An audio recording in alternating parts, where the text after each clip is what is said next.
Welcome to the Fantasy Football Fellowship Podcast.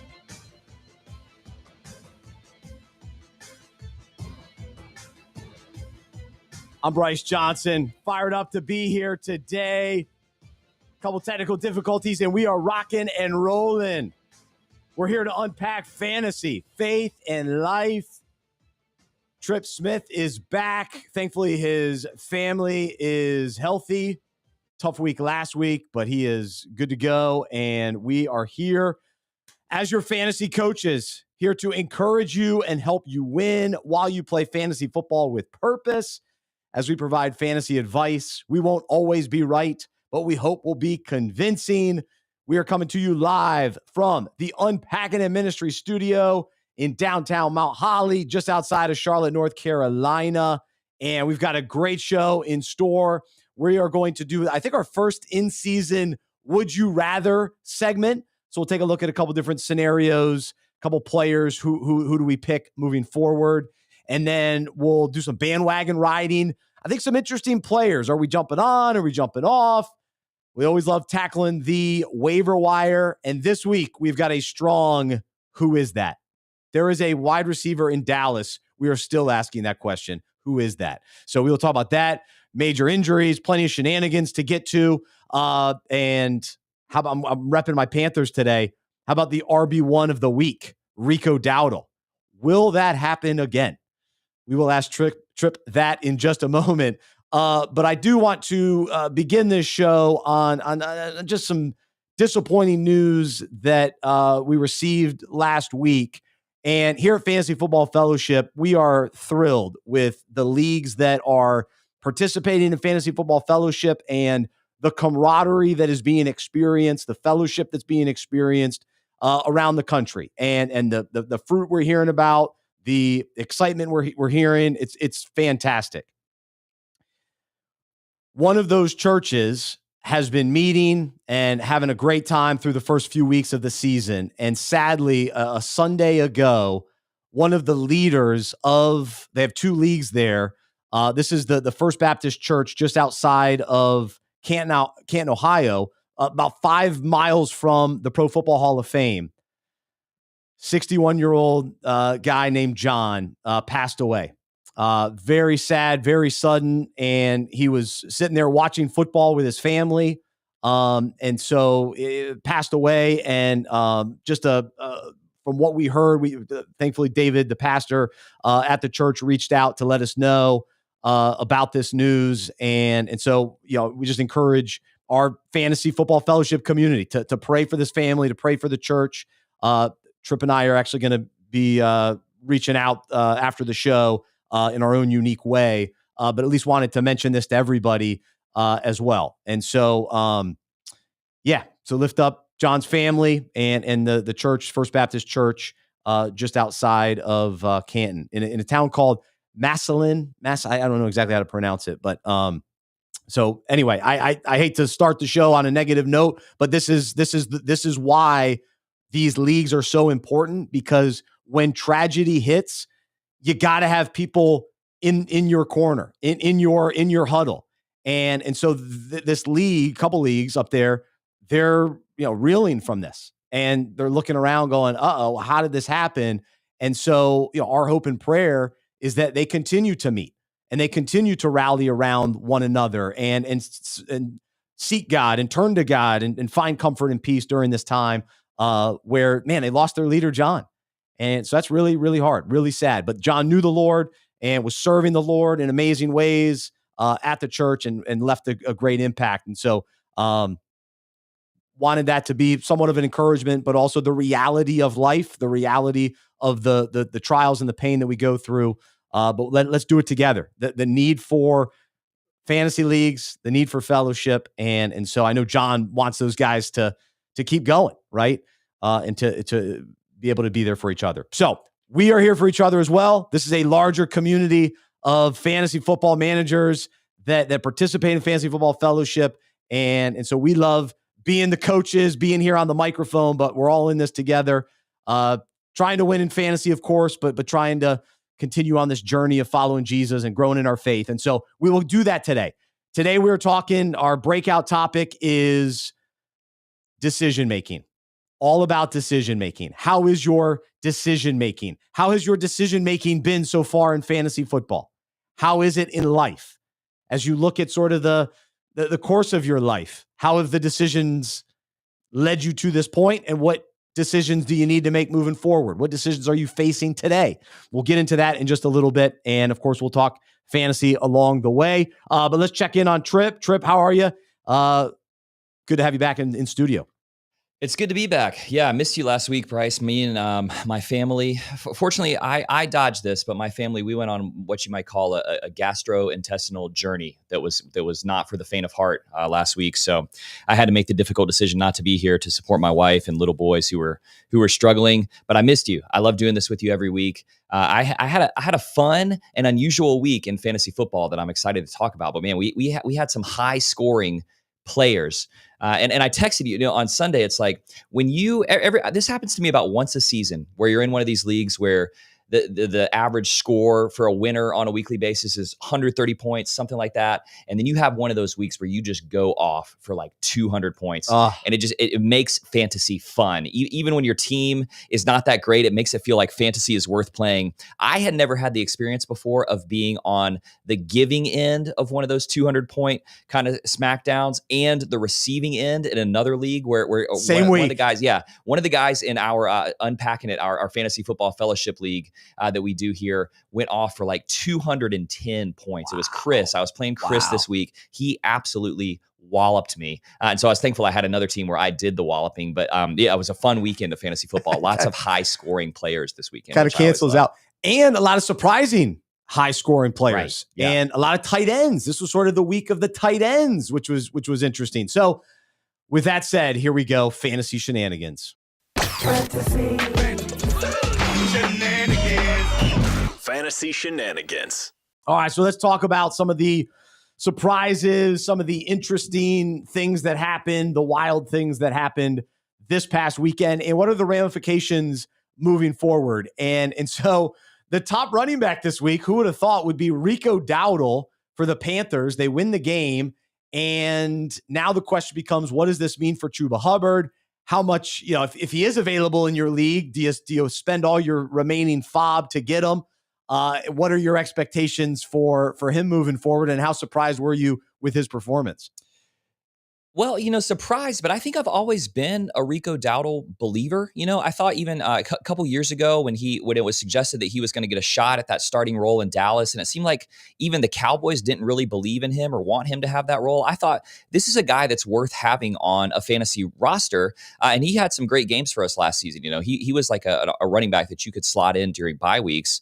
And so when I heard that Chuba Hubbard wasn't playing, I had him on my bench in a couple of leagues, mostly deeper formats, and went out and picked him up in another league. And there were a few places where I was forced to start him, just super shallow at running back for injury reasons or bye week reasons. There were some good running backs on bye this week.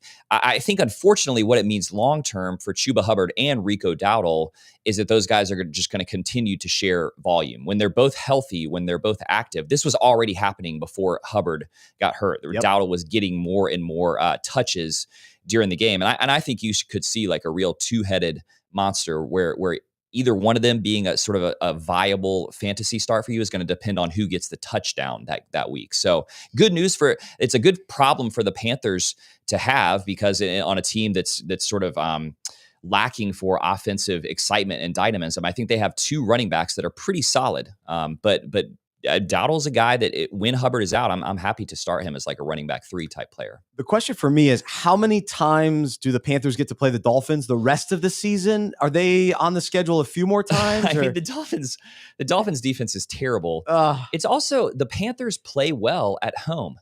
We're not known to have a great home crowd here, so it's very interesting. I think the keep pounding crowd is pretty fun, and they've been through so much misery in the last however many years now that the fact that we're 2-0 at home, I think the fans are going to keep showing up and keep getting loud until later in the season when we realize this is just a defunct team. I heard somebody compare Bryce Young to a boxer who has to taste his own blood before he really starts fighting. It's like inevitably we spot every team that we play like this 14 or 21 point lead. And then it's like, Bryce is like, oh yeah, I do know how to play quarterback. I do have Tet McMillan on my team. We have players that our offense can look good.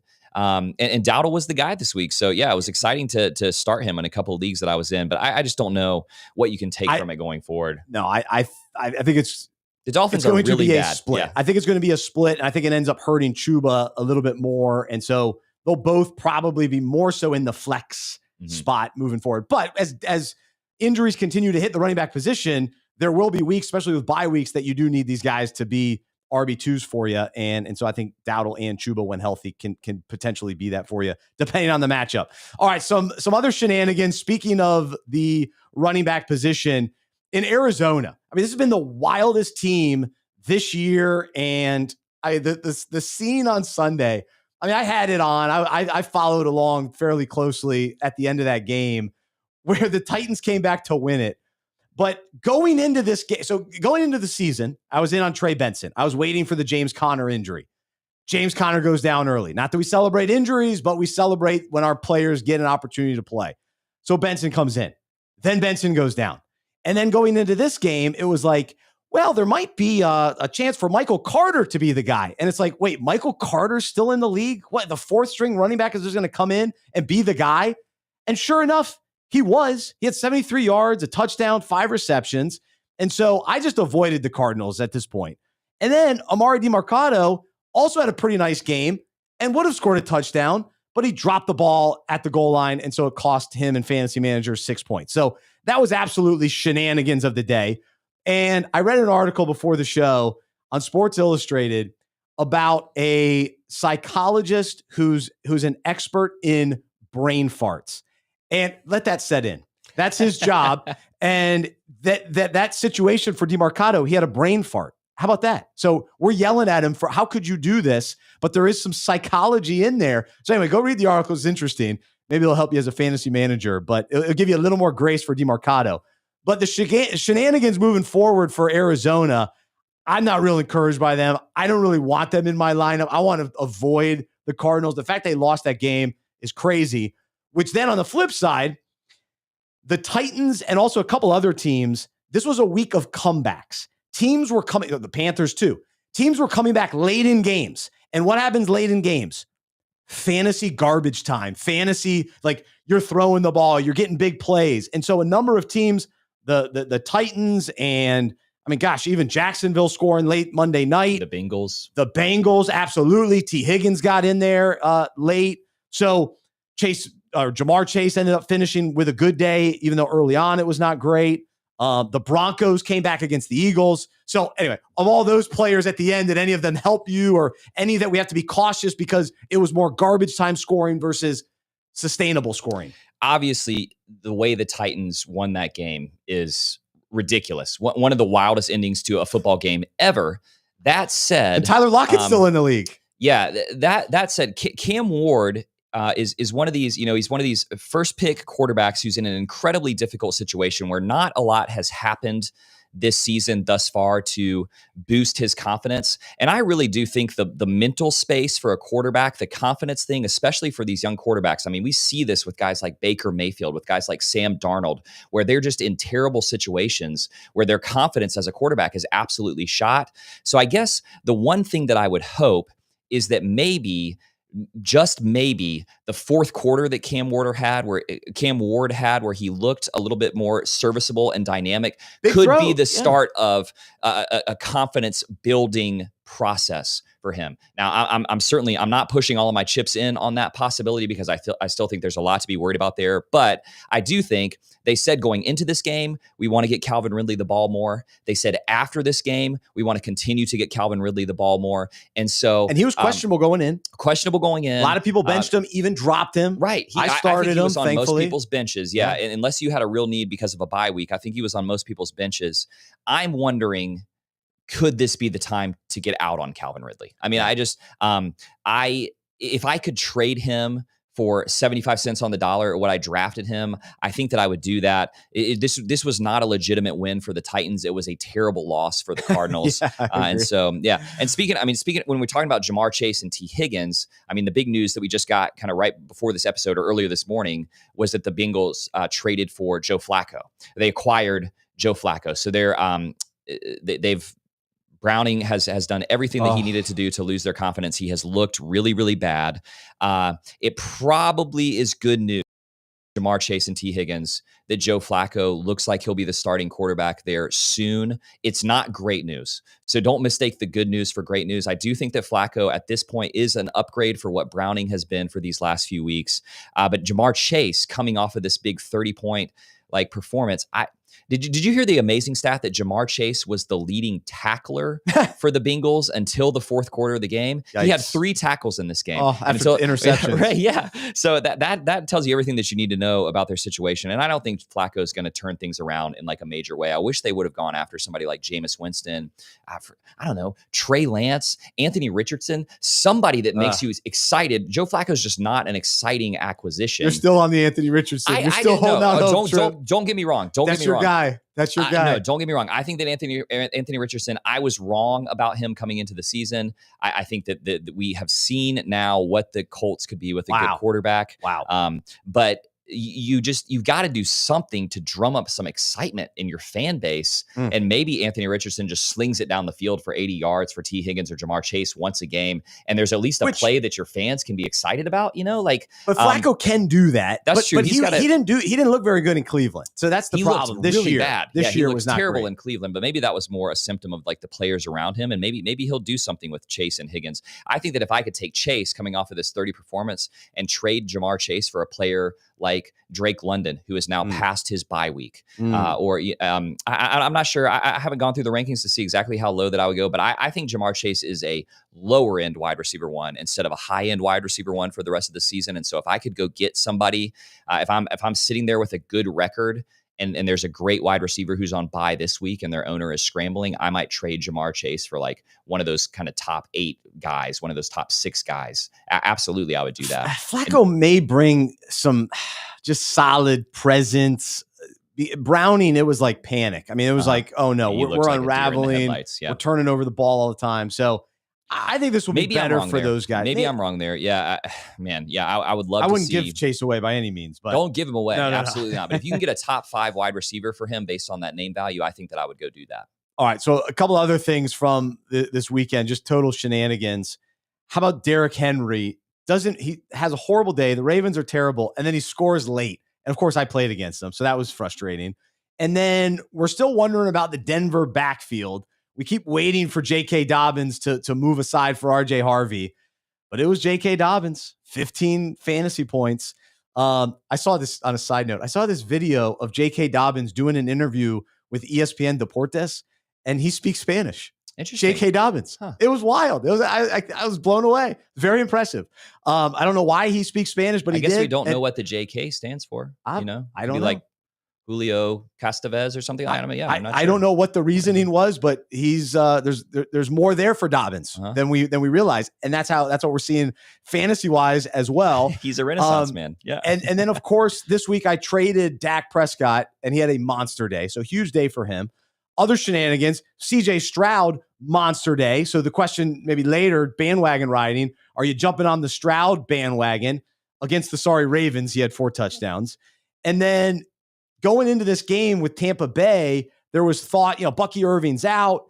Is it Rashad White? Is it Sean Tucker? What kind of split? Hey, let's not move on from Rashad White just yet. He had 23 fantasy points.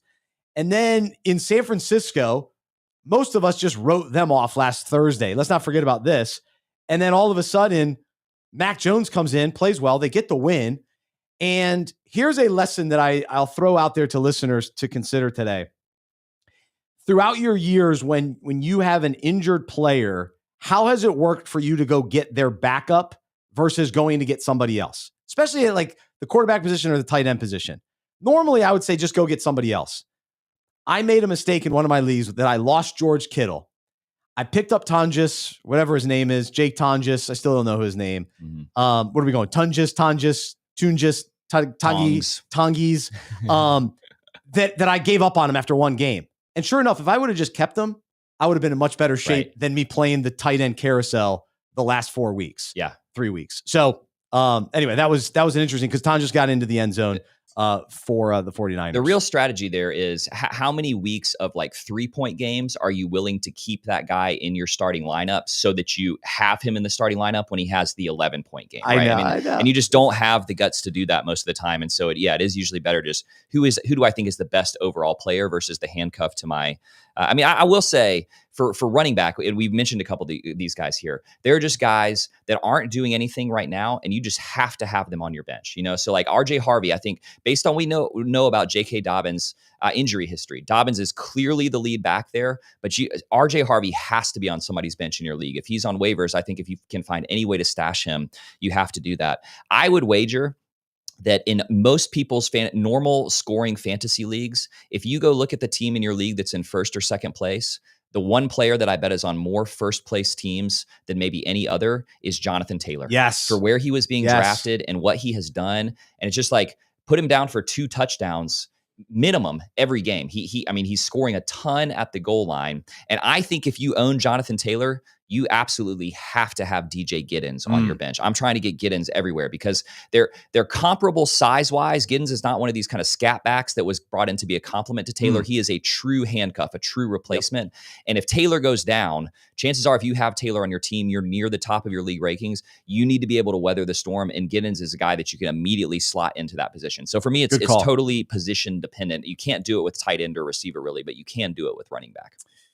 Yeah, that's the old handcuff argument, which we've talked about before. I usually go away from it, but running back's the only position I'm willing to do it with. Yeah, I don't even try to do it with receivers or quarterbacks or anything like that anymore. So nope. All right. So speaking of injuries, we were all excited about Omarion Hampton. We were loving life. I'm laughing last week, having a big old time. Hampton, woo! Last couple weeks, IR out. Next 4 weeks.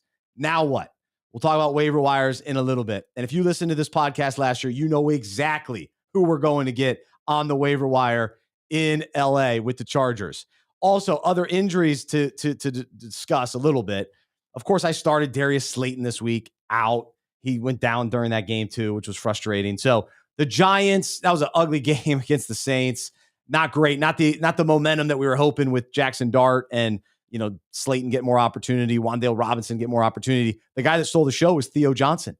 He's the guy you want to get. Yeah. Now, the other guy, Bellinger, he's pretty good too, but you want Theo Johnson. He's definitely a guy that's a freebie early in the show to go get on waiver wire. And you may even be a week late because they probably went in waivers last week. And then Jaylen Warren, we're wondering if he's going to come back out of the bye. What will he do this week? Kenneth Gainwell, there's some shenanigans there. And then with the Raiders, they should just be the Las Vegas Shenanigans. I mean, this is a nightmare there. They look really bad. Geno Smith, just dreadful. And then Brock Bowers, who you spent a top draft pick to get, and you've got the dreaded week-to-week injury. Mm-hmm. This is tough because in some ways you just want him to be out. And then you go get Michael Mayer and you get him back from a concussion. And you just start Mayer and get Bowers healthy. But it almost seems like he's just going to be limping along, or he's going to be out the next couple of weeks, and then they have a bye week 8, and then he won't be back till week 9. So Bowers, definitely some panic in Vegas. So anything else from the weekend you want to mention just from shenanigans wise? Just, the saga, the rookie running back saga that we're experiencing this season. This may not be the best scoring wise rookie running back season that we ever have, but it will definitely be one of the most interesting. Just the stuff that's like Quinshon Judkins looks legit now. He looks like a real kind of league winner for where you took him in your draft, especially if you drafted early and you didn't know if he was going to play this season. Now it looks like he's not even going to be suspended this season. But just seeing like the Omarion Hampton thing, the question I wanted to ask you is there any New England running back, including Travion Henderson, that you feel comfortable owning going forward? It looks like it's like a 4-headed committee because I went and looked at the box score this week. I know Antonio Gibson just got hurt, but it's like Travion had 6 carries. Ramondre Stevenson's had 7 carries. Did he have two touchdowns? He had 2 touchdowns. So that again, that's another one where if somebody is just looking at the final score, if you can go trade Ramondre for like a middle tier running back, you got to smash accept on that. I mean, you do that as fast as you can. But now I'm wondering, now that Gibson is hurt, are they going to bring along like I think Dylan Laub, who was on the Raiders last year, who was good in stretches. You don't even remember that name. Wait, he's now on the Patriots? He's on the Patriots. Deneric Prince, who was on the Kansas City Chiefs. Deneric Prince was the Brashard Smith guy on the Kansas City Chiefs last year. I'm not picking up any of these guys, but I'm keeping an eye on that New England backfield because it does look like that team is going to be pretty good. And if it clears some space with Antonio Gibson, I mean, if Ramondre fumbles one more time. How many times does he have to fumble before they move on? They're still using him at the goal line. They're giving him the touchdowns. But he just keeps doing it, So, yeah, the rookie running back situation is super, super interesting. It's just been a wild ride of a season from like a rookie running back situation. And I do think you're right. I mean, the Raiders have the good fortune of playing the Titans this week. So that can fix a lot of your issues, but they have looked every bit as bad as the Titans so far this season. And I think if Geno has a bad game this week, we're going to see Kenny Pickett in there. Yeah, Kenny Pickett is coming. I think that's inevitable that will happen before the end of the season. Yeah, Pickett's the kind of player that, does he deserve it? I don't know, but I'm not saying he's going to be better, but he's going to get another shot. Another shot. He's had, he's with Philadelphia. They won a Super Bowl, so maybe he's learned a thing or two watching the last year or two. Because he was with Cleveland for a moment before they got rid of him, right? That was this offseason. He's only been he feels too young to be a journeyman, but he feels like he's been on like 4 teams and he's only been in the league for 3 years. Yes, wait, that's only been a year, so I had to do the math in my head. So there you go. All right, speaking of the Patriots, let's jump to our next segment where we do a little accountability and confession. Pardon me, Mr. Perfect. I guess I forgot that you never ever make a mistake. Just when I think you couldn't possibly be any dumber, you go and do something like this. And totally redeem yourself! I am the smartest man alive! So we'll pick up right with the Patriots because I'm both right and wrong. So last week I was bragging all about Drake May and how great he's been. And he is. Mm-hmm. But fantasy-wise this week, not so much. He wasn't throwing touchdowns because Ramondre was stealing the touchdowns. And that game wasn't the shootout that I'd hoped it was going to be in Buffalo. A little bit lower scoring. And so I was also very wrong. I have to confess this. Stephon Diggs. I poo-pooed Stephon Diggs last week on the show. Way wrong. And if I'm honest, I didn't factor in the rivalry game or the former team, the revenge game. So he was very motivated, had a great game. And maybe he truly will be the number 1 receiver this year in New England. And will be pretty solid for fantasy-wise. So I whiffed on that. But I think I was right about Hunter Henry a couple weeks ago. I said pump the brakes on Hunter Henry. He'll have his moments in and out, but he's not this top. I love him. He's not this top tight end every week. So we have to be careful with him. And then I was all in on Travion, and we're still waiting to your point earlier. So I'm a little bit right and wrong with New England. And then throughout the offseason, I was trying to buy the hype train with Mason Taylor, and I had him on a couple teams early this season. And then I gave up. I was too impatient. I couldn't stick around with Mason Taylor. I needed quicker production at the tight end position. And so admittedly, I dropped him too soon. I only have him in 1 league, and he might be pretty solid moving forward. 9 receptions on 12 targets for 67 yards and 17.7 fantasy points over the last 2 weeks. So he's had a nice little run these last 2 weeks. So I'm kind of kicking myself a little bit. And then also last week on the show, I was wrong. Darren Waller had 1 big game left in him. But after that annoying dance, we're still out. We're still out. Still out. I don't like the annoying dance. Like, do it for a few more weeks before we get the full-on dance. You guys lost too. You lost. Right, yeah, so good for you. Insult to injury there, yeah. But Darren Waller, nice game. 5 catches, 78 yards, and a touchdown. So I was wrong there. But what confession do you need to make today? Oh, man. I mean, I'll say Ja'Cory Krosky-Merritt, who was a guy that I was kind of onto early during the preseason here, otherwise known as Bill. Bill Krosky-Merritt had a great game this week. And Jaden Daniels was back, and the Commanders immediately looked like a different team. I mean, Jaden Daniels is the real deal. And as soon as he came back, that offense looked dynamic, prolific. They scored a bunch of points. They won the game against a very good Chargers team. And Krosky-Merritt had a good game. you and I both thought that he got too much steam in his ADP. He was pushed up too high. And so for me, it's going to be interesting to see, does that continue with Krosky Merritt? Where does he become the true running back one? There, other guys are still getting carries. They're still getting touches. So I think I'm nervous about him. This is a game where the box score, the fantasy points looked good. I hope that they just continue to unleash him. But I think that this could have been just kind of a circumstance of Jaden being back, and maybe this continues. But yeah, he's a guy that I don't know what to think. I'll tell you, just continuing the demoralizing, just embarrassing perspective on the Arizona Cardinals. I just think I'm ready to say that Marvin Harrison Jr.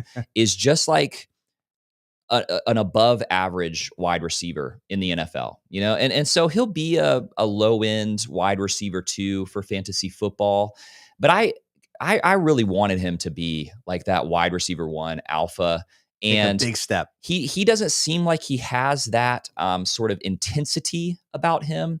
And there seems to be a real personality disconnect between him and Kyler Murray, you know? And yeah, so just the vibe on the sideline doesn't feel like it's what it would take to turn him into that kind of alpha receiver. So he had another fine week. You felt good if you had him in your starting lineup, but I was expecting him to make that leap and be like, I think I was really expecting him to be like a top 10, top 12 fantasy wide receiver this season. And I think he's just going to be somewhere around 20, you know? And that makes me sad. I don't know that there's actionable advice there. I don't think that you can trade him away and get what you're looking for. Also, I'm not going out and trying to acquire him. So he's just like a solid hold. And I would still like to see him take the next step. I had more than one league where I took AJ Brown with my first pick in a draft. What do you do with AJ Brown? I'm not ready to give up on him just yet. Okay. I'm not one of these that talk me off that ledge. Yeah, I'm not one of these guys that are panicking about the Eagles. They're the Super Bowl champs. They're 4-1, and they're loaded with talent. Now, I avoided Saquon Barkley because the numbers did not point to him having a big year. We just knew that. We knew that. There were too many carries last year and all that. So the expectation that Barkley will get back to that level of fantasy production, I'm not buying it. I don't think he will. But I think the Eagles overall are going to be fine, and I think their passing game will continue to get better. The fact they threw the ball so much, but why wasn't Brown more involved? Yeah, it's fair to question. But I think the fact that they're throwing the ball, they're trying some things, they're getting comfortable with their new coordinator, and they're going to be in some shootouts with the Cowboys again. They got another game with them. They'll be able to dominate the Giants. They'll have a shootout with the Commanders. So I'm okay with Brown. I wouldn't give him away. I'm actually considering trying to buy low. Yeah.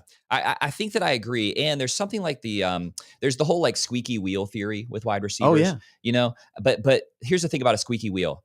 If it's usually that gets addressed with a receiver after they've been doing it for about a week or two, but we're in week 6. After long enough, you just start to ignore the squeaky wheel, right? And I'm just worried that they maybe are annoyed with the way that he's behaving around this lack of volume. And so, I'm worried about my AJ Brown shares.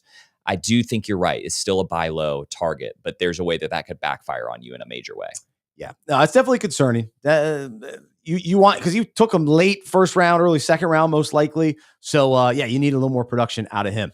All right, so it's that time of the show where we jump into this week's breakout, and that's where we take a fantasy concept related to the Bible, related to life, and these topics are designed to be discussed at league meetings. So with your fantasy league, and so we provide all the content here on the show, but then also there is written content. We've got discussion questions. We've got a challenge. We've got a verse to memorize for the week, and all of that is available on fantasyfootballfellowship.com. You just have to sign up to be a free member, and you get access to all of that.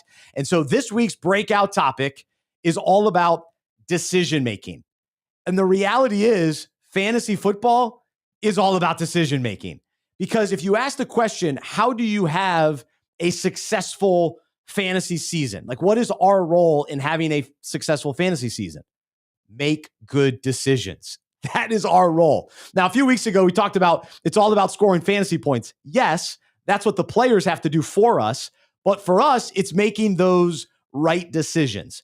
And the first decision we make is, of course, the best decision we can make as fantasy managers, which is to say yes to joining the league, especially when you join a fantasy football fellowship league and you say yes to meeting for league meetings every week throughout the season. But it's saying yes to say, yeah, I'm going to join the league. I'm into playing fantasy. And then from there, going back to the summer, you make decisions. I make decisions on what websites I'm going to gather information from. Who am I going to listen to? What am I going to study in preparation before the draft? And then you get to the draft. And what is the draft all about? Decisions. Who am I going to draft? Who am I going to pass on? What am I going to value? So we make those choices as well. And then all throughout the season, it is lineup decisions week after week. We are making decisions on, who to start, who to put at flex, who to leave on the bench, who to drop, who to pick up, who to trade away, who to trade for. We make decisions to accept the trade, to decline the trade. All of these decisions take place, and fantasy is all about making choices all season long. And so, Trip, as you think about that, what decision making, or where is it maybe the hardest for you to make decisions throughout the season? Where does it test you the most? I mean, so for me, this is why we love fantasy, right? Is these complex and multifaceted decisions. You're not just making one decision every week. You're making dozens of decisions about what you're going to do with waivers, trades, guys you're going to have in your starting lineup. For me, the place that I get in my head the most about these decisions is when I have maybe, not like an elite player, but a very good player on my team who is coming up against a very good defense. Yes. And so I start looking at, and especially those defenses are always color coded. And so I start looking at like Garrett Wilson, who's going to be playing the Denver Broncos this week. It's like, I got to have Garrett Wilson in my starting lineup, but I'm worried about how good that Denver Broncos defense is versus how bad the Jets have been at times this season. Is there anybody that I would decide to start over Garrett Wilson that's on my bench? So that's the one that always gets me. And especially as more and more of these platforms have color coded the defenses that the players are coming up against. When I see that kind of middle tier player on my team coming up against that bright red defense, that's a decision that I struggle with more than any other. It's absolutely, I'm right there with you. I struggle with that. What gets me oftentimes is the decision to put the guy in that is expected to have the breakout, but he hasn't had it yet. Mm-hmm. Is this the week? Yeah. So like this week I started Brashard Smith because I was desperate. I had some serious bye and injury issues. And so I thought maybe this was the week for Brashard Smith. He was solid. He was all right. He had some moments in that first quarter where I thought it was going to happen. Yeah. He had one key big play early in the game. It's like, okay, let's go with it. But that didn't continue. And so the bottom line though is every decision we make during the fantasy season matters. And one decision leads to another. So this past week, I decided to trade Jordan Mason, which then led me to make the decision to start Brashard Smith. And so there is this domino effect, of course. And so if we want to make the most of the fantasy year and the and to experience kind of the most success along the way in fantasy, we have to do our best to make informed choices and avoid the consequences of poor choices. And so as fantasy managers, I think it's good to sort of evaluate, okay, what is my decision-making process? What is helping me make these decisions? Where have I made bad decisions, and what's leading to the right decisions? And let's keep, doing more of that. And so, through 5 weeks, we can sort of look at where we stand. And if you're listening to this, a week later, maybe you're through 6 weeks, but is my team in a good position, bad position? The decisions that I now make moving forward are going to determine whether or not I make the playoffs or whether or not I'm in contention to compete for a fantasy championship. When it comes to our own lives, we know how important decision-making is. And so as we look back at our lives, what have been some of the most important decisions that we've made? And in what areas of our life are we maybe struggling to either make decisions, or maybe we're making bad decisions? And why is that? Where are we going to for advice to make decisions? And what's leading maybe to some of the bad decisions? And then, how do we continue to lean into, this is working. I'm making the right decisions, staying on the right path. And, of course, in life, just like in fantasy, there are plenty of things that are unexpected, the injuries, and there are certain things that are out of our control, but we can control how we make decisions and our process behind it. And so the most important question that you and I can make is the decision to believe in Jesus and follow him. And so it comes down to that. Just like in fantasy, we got to decide to join the league. For us, we have to make the decision whether or not we believe in Jesus, whether we decide to follow him each day. And so where do we stand with that? Because then once we decide, yes, I believe that Jesus is the way, the truth, and the life, and I want to follow his way, I believe that God's word is true. Well, now all of a sudden my decisions are through that lens of desiring to follow him, please him, honor God, and follow his ways according to his word. And so have we made that decision? John 3:36 declares, whoever believes in the Son has eternal life. Whoever does not obey the Son shall not see life, but the wrath of God remains on him. And so that's an important decision. That's the most important decision that we make. And that leads to the other decisions throughout the rest of our life. And so as we surrender our lives and ask each day for Jesus to lead us and guide us, are we listening? Are we aware? Are we going to God's word for wisdom to inform our decisions?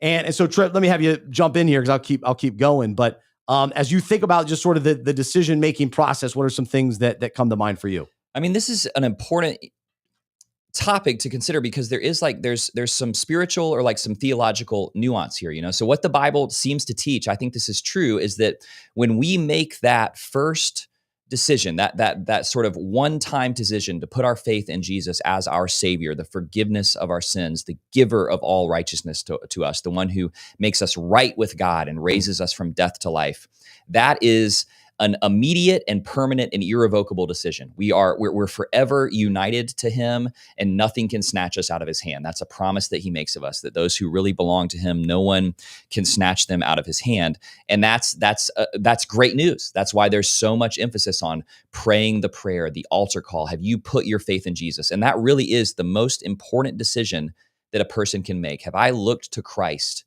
for the forgiveness of my sins, to give me his righteousness, to make me right with God and resurrect me to eternal life? That verse you just read from John 3, those are present tense verses. The one who believes in the Son has presently eternal life. We are brought into the infinite life of Jesus. The one who doesn't obey the Son won't see that life. They're not seeing it right now. They're experiencing God's continued wrath and separation from him. But where the nuance comes in is, even though that is an irrevocable decision, every day we make a new decision. Am I going to follow Jesus today? Right. He's inviting us into discipleship, into learning a way of life and a way of being from him. And it's difficult for us to understand, I think, that dynamic of there's nothing that I could do today that would mess me up so bad that I'm separated from Christ. Nothing that could break my union with him. But there are all sorts of decisions that I have to make about ongoing communion with him, right? You cannot be separated from your eternal identity in Jesus once you've put your faith in him. But there are all sorts of things that distract us and divide us from ongoing communion with him on a day-to-day basis, which is why he invites us to continually follow him and follow him and follow him. And for me, at least, the most important thing is, my wife, she has this workout class that she's really loving to go. She's loving going to right now. A bunch of her friends go to this class, and they have this coach that'll, if he hadn't seen you in a few days, like, he'll shame you. Like, if you've missed class for like a week or two, he'll say, hey, like, Stephanie, where have you been? I've noticed you haven't been here for the last few weeks. And I think sometimes we think of Jesus that way. Like, man, like I haven't had that quiet time with him in the last couple of weeks. I've been busy and distracted. I haven't been connecting with him. If I come back to him, he's going to greet me with a little bit of shame and a little bit of disappointment. Like, Trip, hey, where have you been? Noticed you haven't opened your Bible in a few days. Jesus he never receives us that way. Mm. He wants to train us into a way of life that follows him continually. And that involves being convicted about our sin and our inconsistency. But he never receives us with, Trip, I'm pretty disappointed that you haven't checked in a few days with me. He loves to welcome us back and say, hey, come and follow me again. Follow me anew. Recommit your life to me. And so it's a one-time decision that has daily implications for the little decisions that we make. Yes. The little decisions daily and the big decisions that we make that are pivotal. The critical, The pivotal life decisions as well. And so I think part of the question today is, are we truly seeking God's wisdom and guidance for all decisions? Or each day, are we choosing, just kind of figure things out on my own? And in some ways, we make selfish decisions. So we have the choice of, okay, I'm going to seek what God's best is in this situation, or I'm just going to do what feels good, what feels right, according to my own knowledge. Or am I going to seek his wisdom and his guidance? Or is it just, I just want to go this way because I feel like it. So that's the choice that we always have. And then also, we have the choice to either honor him by the way that we live, or are we going to, not necessarily consider that I'm just going to live for my own glory and my own attention and my own pleasure and that kind of thing. So the big decisions, should I take this job? Should I move here? Are we seeking wise counsel from people that are following Jesus, but also going to God in prayer and trusting him and waiting for answers and diving into his word and fellowshipping with him, communing with him. And so is that a part of our rhythm of our life? Or are we trying to figure things out on our own? And so I think the encouragement is, fantasy football, there's a lot of information. We can, seek wisdom from other analysts and all that. And of course, fantasy is so unpredictable and all that. But in life, much more seriously, God wants to give us wisdom. And so are we willing to ask? And so James 1:5 tells us, if you need wisdom, ask our generous God and he will give it to you. He will not rebuke you for asking. And so that's important. And then every day when we're, when we're on the clock in fantasy, we got to make a decision. Every day there are decisions that pop up and it's like, I don't know what to do. I don't know what to do. Turn to God. Ask him to help us. Ask him to show us the path. It's Psalm 32:8. The Lord promises, I will guide you along the best pathway for your life. I will advise you and watch over you. Do we trust him? Do we turn to him? And then also, I want to share this verse as well, but Matthew 5:16, let your light shine before others so that they may see your good works and give glory to your Father who is in heaven. And so when we make good decisions, when we make the right choices, we shine a light that points people to God, that brings him glory. They go, wow, why is that guy making, why does he make good decisions? Like, what is that about? Well, I'm leaning on the Lord. I'm trying to obey his ways. I want to stay on his path, follow his plans, his purposes. And then we'll make, wise decisions as we trust in him. I love that you framed it that way, Bryce, so every day we're confronted with thousands of little decisions. And then really, is it fair to say that maybe over the course of our whole life, we face maybe a dozen, maybe 2 dozen of those big, vital, life redirecting decisions? And I think what we know, what we see from just different studies and surveys, that people, they come back to prayer in those big, vital moments of their life. And it really kind of in desperation, crying out to God, show me what to do here with this job situation, with this death in the family, with this difficulty in my marriage. And hey, I want everyone to hear, it's not bad. If that's the thing that brings you back to the Lord, that brings you back to prayer, and we do want to submit those big, vital life decisions to him. But I actually think that the way that we learn to hear God's wisdom and follow his guidance in those big moments is by entrusting the little decisions of our day to him every day. So for me, it's like, I come home some days and I sit in my driveway and I'm like, it's been a long day. I'm tired. I know that I'm about to walk into a chaotic household.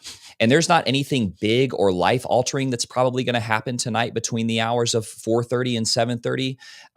But there's a lot of little moments and little decisions where my choice is I can either entrust myself to the Lord. God, help me to be patient and loving with my boys. Help me to be interested and caring with my wife, or I can just sit there and look at my phone.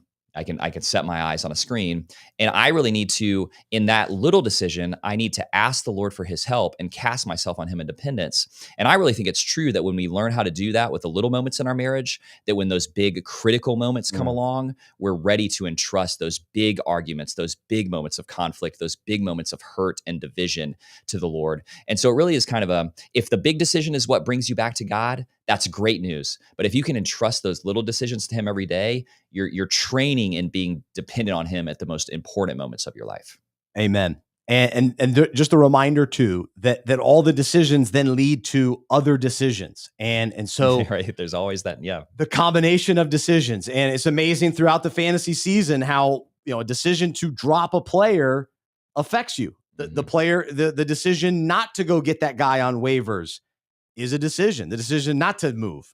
And so, those decisions that we make in our life and some of them are, right or wrong, sinful, disobedient decisions. Like I'm either going to choose to give into this temptation or not. We'll talk more about that in the coming weeks, but those decisions are there every day.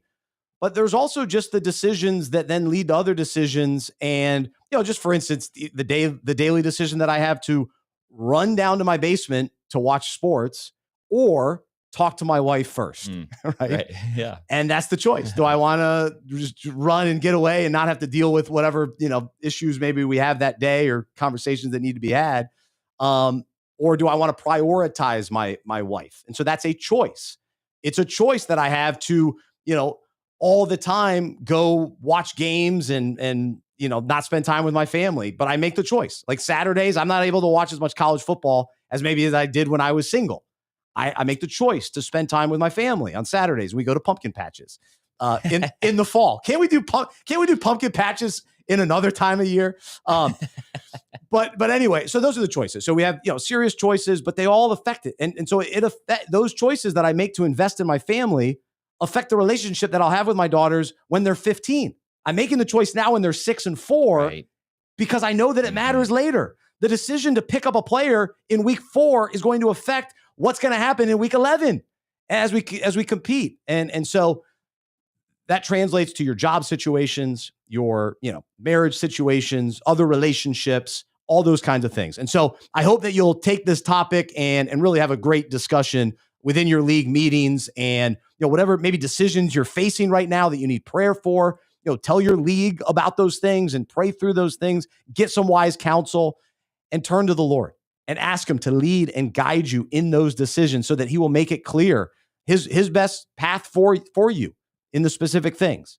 And then let's make wise choices day to day, even in the little things. So it's all about decision making. That's this week's breakout. And how is your decision making is the question today. So let's evaluate it.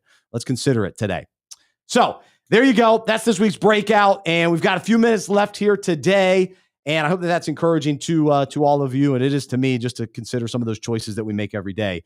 But as we make more fantasy choices, let's talk about it. And let's begin with the choice game, which is Would You Rather? How about that? Get in on this. Would you rather? That sounds good. I'll have that. It's a good time. You know what I mean? This is Would You Rather. I'm psyched. All right, here we go. The choice is yours, Trip. Would you rather have your boy Kyler Murray at quarterback or the surging quarterback Daniel Jones? This is a really hard one. Isn't that an interesting one? Yeah, really interesting one. I keep waiting for Daniel Jones to turn back into a pumpkin. Yeah. I mean, he has looked so good. And I kind of think that something, Shane Steichen or a better situation in Indianapolis, something has clicked for him where I really think that he's playing great quarterback. And I'm starting to believe there's no reason to expect that that's going to break down this season. I'm cautiously optimistic he's going to continue this through the season, and the Colts really may be a juggernaut this year. They may be a playoff bound and a deep run in the playoff bound sort of team. So I think I'm going to say Daniel Jones. Kyler still has, I think, a little bit more rushing upside, but he's not doing that quite as much as we wanted him to coming into the season. And I just think on any given week, Kyler can totally tank your teams. I mean, he can just make boneheaded decisions. We used to say that about Daniel Jones too, but at least through 5 weeks of the season, I think I'm more comfortable rolling with Daniel Jones as my starter than with Kyler as my starter. The Colts just seem really legit and solid. In. And I love the fact that 2 weeks ago, Daniel Jones threw 2 interceptions, his first 2 of the year, and then followed that up this week with an unbelievable game. 6 straight possessions, the Colts scored a touchdown. Mm-hmm. They are locked in, ready to go. And of course, the run game with Jonathan Taylor, like you talked about earlier, is helping things out. That helps him to be able to thrive. Next, would you rather? Would you rather have your tight end on fantasy be David Njoku or Harold Fannin Jr., both Browns tight ends with Dylan Gabriel, the new quarterback? I'm going to say push. I want to hear your take on this. I don't think that I can answer this, and I'm not confident that anyone can. But I mean, what do you think? Who do you want here? I have both. I started both of them this week. I've seen guys in my leagues that have both guys on their roster. Not on the same one. I have 2 different leagues. I've seen guys who have both of them, and it's just like that's playing dangerous. roulette. Yeah, you're playing with fire on that. That to me is a bad decision. But I actually think David Njoku is the guy that I'm going to trust down the line. Mm-hmm. There's even talk that maybe he gets traded. That's what I was going to ask. That's you think interesting. There's any chance that happens? Maybe. But so Fannin got the touchdown. I don't think Njoku scored. Did he? Did he score one too? I guess they both did. I think they both scored. Yeah, I guess they both did. But Njoku had more targets, catches, yards. Yeah. He had the better day. So I guess it's a little recency bias, but it's also the history bias. We've seen Njoku be a top 10 tight end, top 8 tight end, and I think a young quarterback in Gabriel relying on the veteran Njoku. I feel pretty good about that. Okay. You've convinced me. Yeah, I think that's right. I'll lean that way. All right. How about this? So these 2 wide receivers both average 17.3 points per game. All right. I'm not even going to tell the audience yet. Would you rather have the wide receiver playing with a quarterback in his prime who's loving life with no offensive line? That's a disaster. He just lost his starting running back. Or the wide receiver who's also averaging 17.3 points, but he's now playing with a guy my age and has lost his starting quarterback at the start of the season. So this, of course, is, do you want Quentin Johnston or Jamar Chase the rest of the way? And you were sort of debating this with yourself earlier today. Yeah, I mean, I would say, so just in a vacuum, if I have both of these guys on my roster, there's just no chance that I'm ever putting Quentin Johnston in my starting lineup instead of Jamar Chase. So in a vacuum, I'm saying Jamar. That said, this is a perfect example. How about that scenario just laid out, though? I mean, yeah, isn't that funny? It is funny, and I think we don't know what the Flacco effect is going to be with the Bengals, and so that's tough. The Chargers' offensive line all of a sudden is a disaster, and so there are some questions about their offense and their ability for longer passing plays to develop going forward, which I think affects Quentin Johnston. But going back to our earlier conversation, if I could take Jamar Chase and go trade for Quentin Johnston and Quinshon Judkins, right? Like if I could get him plus a starting running back, which it feels like that'd be a little much. That'd be a little rich. You're being a little greedy there, Trip. I think if Chase has another 25-point game with Flacco, you're probably scared to make that trade, giving up Jamar Chase. But I think that's a trade that is not out of the realm of possibility. If the guy who has some depth and who's higher in the rankings in your fantasy league, and you could turn Jamar Chase into 2 solid starting players, I think that's a trade you could make. You know, so that's the kind of move that I'm trying to look to make for Jamar Chase. I'm not giving him up for nothing, but if I could multiply him into 2 really good assets, I think that I'd probably do that. And I think you probably could with a guy like Johnson plus somebody else. And now Johnston's coming off a tougher game. Ladd McConkey finally looked alive. Yeah. All right, here's the next one. Also interesting. So both of these wide receivers average 16.1 fantasy points per game. Would you rather have the rest of the way Courtland Sutton or Justin Jefferson? It's a similar situation to me. Again, I think just without qualification, it's Justin Jefferson. Give me Sutton. Give me Sutton. Bo Nix, baby. The rest of the way. Yeah. I mean, Bo Nix didn't look good until the fourth quarter of that game. He comes alive. Then all of a sudden, he looked great. Alive. So he looks really, really good at the end of that game. And Wentz hasn't been great. There's no. Yeah. Not great. No. And JJ McCarthy, when he comes back, what's going to happen there? So there's a lot of uncertainty around Justin Jefferson, but I still think it's just one of those things where I just feel better with JJ and with Justin Jefferson in my starting lineup. I'm highly invested in Cortland Sutton. You're a big believer. Yeah. Big And I Sutton respect guy. that. Yeah. Big Sutton guy. The arrow's pointed up there for sure. Not too bad. So anyway, those were some interesting stats to see guys averaging the same amount of points. So sometimes you got to dive into those numbers a little bit and go, okay, interesting. So there you go. That's Would You Rather. Some other interesting scenarios around the fantasy world. Guys looking good, guys looking bad. And so we call this bandwagon riding. Get off the bandwagon. It's time for bandwagon riding. Getting on, getting off. Make up your mind, all right? All right, so here are some of the players that I am jumping on the bandwagon for. Brian Thomas Jr. in Jacksonville. I traded for him. He's gotten off to a slow start. He was just okay last night or on Monday night against, I guess it was last night, against Kansas City. But I think in the coming weeks, Jacksonville is looking like a legit team. So I'm in on Brian Thomas Jr., and I think he'll become more of what you drafted him to be. Maybe not the ceiling, but at least a little bit closer. I'm also remaining on the Justin Herbert bandwagon. He's had 3 down weeks in a row, but I think with maybe not relying quite so much on the running game, which we'll talk more about, but I think he's just going to pass. He's got weapons. I think Herbert, if they just have to solve protecting him, that's going to be the key for him. So I'm going to remain on that bandwagon. I would jump off the Jerry Jeudy bandwagon. I would jump off the, I'm not jumping on the Kendrick Bourne bandwagon. No. It's cute. He had 10 receptions last week, monster day. I don't want the 49ers receivers. Yeah. It's just who's it going to be every week? They're always injured. I just can't do that. So I'm not blowing all my fob on Kendrick Bourne. So there's a few things. What about for you, bandwagon? The 49ers fall squarely into that category of teams that can beat you in a bunch of different ways. And so on any given week, a guy like Kendrick Bourne could go off for 100 yards, but you just don't know when it's going to happen. And other than McCaffrey, I'm not sure who on the 49ers you know that it's going to happen for in any given week. So I agree with all of your takes there that you just gave. The guy I've been thinking a lot about, CJ Stroud, and particularly the implications of CJ Stroud playing well for Nico Collins, but also for some of their other receivers that you might think about throwing in a moment of desperation. I mean, Xavier Hutchinson catches 2 touchdowns this week. Seriously, what's the young Higgins there? Jaden Higgins was a guy that we've been holding out for, but it seems like Jalen Noel scored, I think. Jalen Noel is a young receiver, and even like Christian Kirk is still on that team. So we want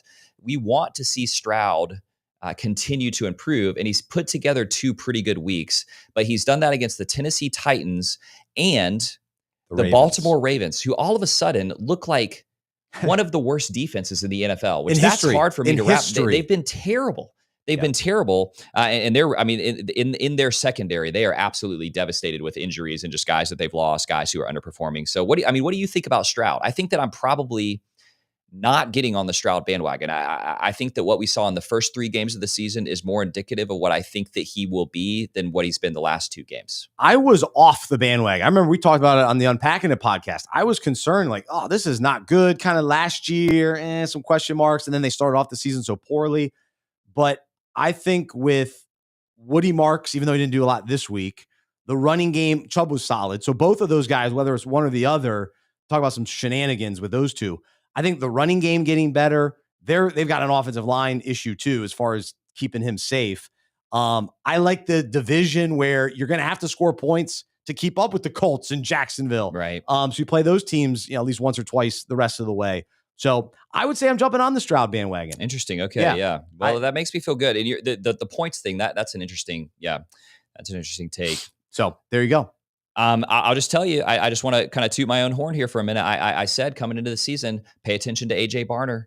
Pay attention to AJ Barner. Barner is not really a part of their offense until they get into the red zone, the Seahawks. 4 weeks in a row? But yeah, once they're in the red zone, he is arguably their primary target, but definitely like one of the top 2 guys that it seems like Darnold is looking for when they're inside like the 10-yard line, especially. So he's a guy that you could do worse as bye weeks continue to come up. If you're just desperate at tight end and you just need to plug somebody in, that's a bye week bandwagon that I'm getting on, just hoping for a TD, which I think is what you're doing a lot of time with like sort of second and third tier tight ends. So I'm on the AJ Barner bandwagon as these bye weeks come, and my starting tight end is missing.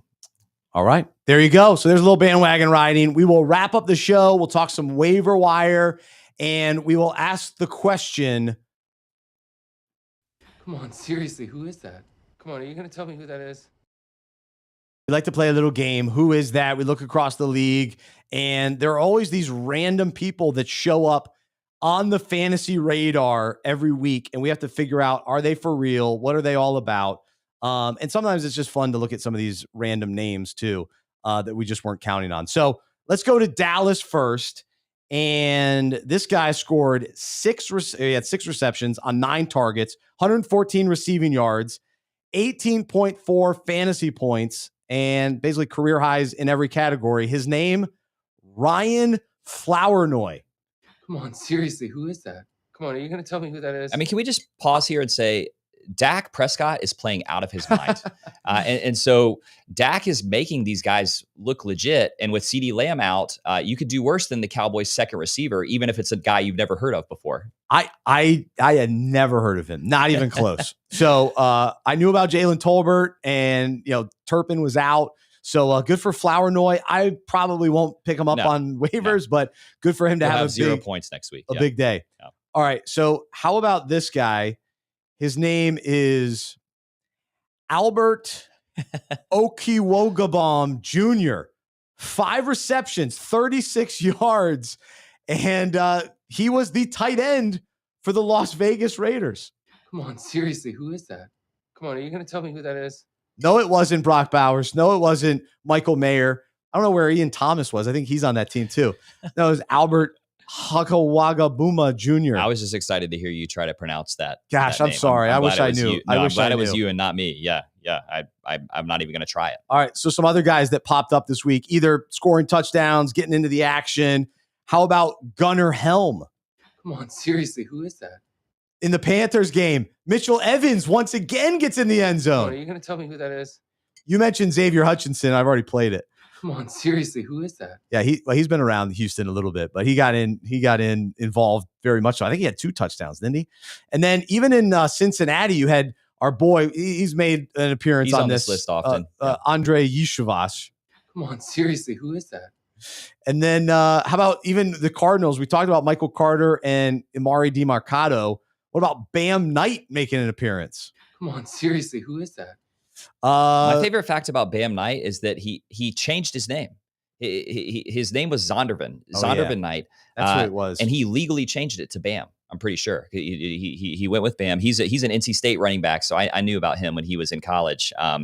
But yeah, he's probably a guy to keep an eye on now that we don't know if DeMarcado's in the doghouse. So yeah, that's a good point. Absolutely, it's fun to say Bam. Just shout Bam like Bam Bam from Flintstones when he scores a touchdown. My wife and I are going as the Flintstones for actually we're going as the neighbors. Our neighbors are the Flintstones, and we're Barney Rubbles. Barney and Betty Rubble. Barney and Betty. Yeah. So I've got a Barney costume. I like that. Yeah. So that's my sounds a little scandalous, man. We can see some photos.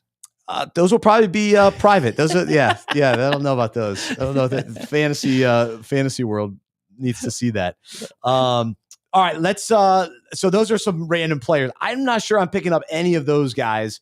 I will say if Kendre Miller happens to be available in your waiver wire, definitely pick him up. He would be a priority. He's getting more and more involved in New Orleans, is getting close to even being a flex play with Alvin Kamara, but moving forward could be more Kendre Miller.